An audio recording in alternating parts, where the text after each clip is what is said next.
Qualche minuto prima delle 13 di oggi, la sala operativa del Comando dei Vigili del Fuoco di Trieste ha ricevuto alcune segnalazioni di un'alta colonna di fumo nero dovuta all'incendio del tetto di un capannone commerciale in costruzione in via dell'Istria a Trieste.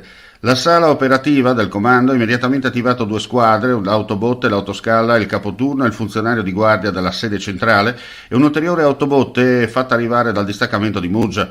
I vigili del fuoco si sono divisi i compiti, mentre una squadra provvedeva allo spegnimento delle fiamme che stavano bruciando alcuni pannelli di isolamento del tetto, un'altra provvedeva a fare un giro di ricognizione di tutto il fabbricato per sincerarsi che all'interno non vi fosse nessuna persona intrappolata.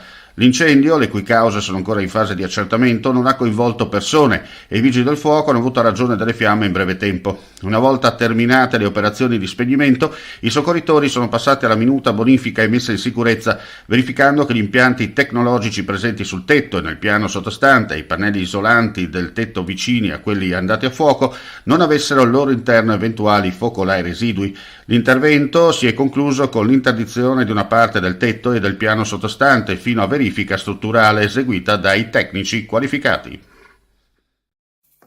Vuoi assaggiare una birra dove al suo interno scopri la specialità tipica friulana?